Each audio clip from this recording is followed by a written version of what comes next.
Shalom.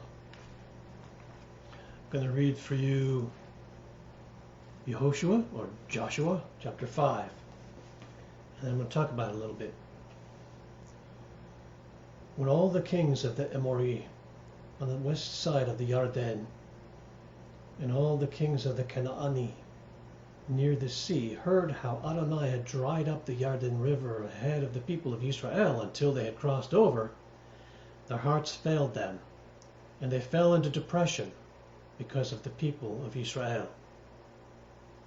It was at that time that Adonai said to YeHoshua, "Make yourself knives of flint, and circumcise the people of Israel again, a second time."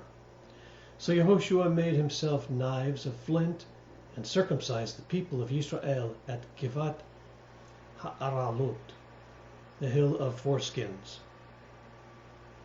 The reason YeHoshua circumcised was that all the people who had left Egypt, who were males, all the fighting men, had died in the desert along the way after leaving Egypt. For although all the people who left Egypt had been circumcised, all those who had been born in the desert on the way, as they went on from Egypt, had not been circumcised, because the people of Israel walked 40 years in the desert until the whole nation, that is, the fighting men who had left Egypt, had died out, because they had not heeded what Adonai said. Adonai had sworn that he would not allow them to see the land which Adonai swore to their ancestors that he would give us.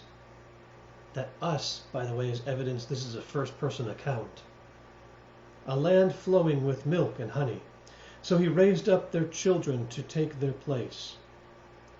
And it was these whom YeHoshua circumcised. Till then they had been uncircumcised, because they had not been circumcised while traveling. When all the nation had been circumcised, every one of them, they stayed where they were in camp until they had healed. Adonai said to YeHoshua, "Today I have rolled off from you the stigma of Egypt." That is why the place has been called Gilgal, or rolling, ever since. The people of Israel camped at Gilgal, and they observed Pesach on the 14th day of the month, there on the plains of Yericho. The day after Pesach, they ate what the land produced, matzah, and roasted ears of grain that day.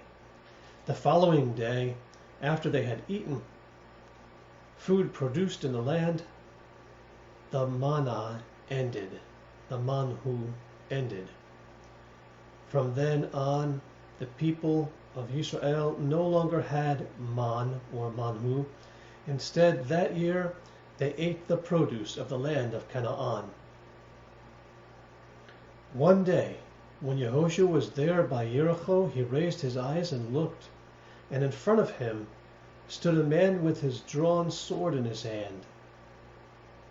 A man with a drawn sword in his hand. YeHoshua went over to him and asked him, "Are you on our side or on the side of our enemies?" "No," he replied, "but I am the commander of Adonai's army. I have come just now." YeHoshua fell down with his face to the ground and worshipped him. Notice the man doesn't stop him from worshiping him. Then asked, "What does my Lord," he calls him my master, "what does my Lord have to say to his servant?" The commander of Adonai's army answered YeHoshua, "Take your sandals off your feet, because the place where you are standing is holy." That should sound familiar. And YeHoshua did so.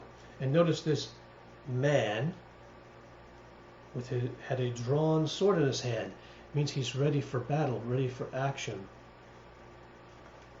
Okay, so when I was reading this story of a people heading into a very scary, very challenging time, I wondered about the purpose of this text. And I concluded that it was, one, to remind the people of their covenant with HaShem. Two, to remind them of their miraculous deliverance in the past. And three, to remind them of who was with them and who was in charge. Is this a scary, challenging time for you? Well then, consider, have you entered a covenant with HaShem? Have you experienced a miraculous deliverance in the past? And who is with you and who is in charge? Remember who you are, and remember the one who brought you here for such a time as this. Brachot, blessings to you, B'Shem Yeshua, in the name of Yeshua. Shalom.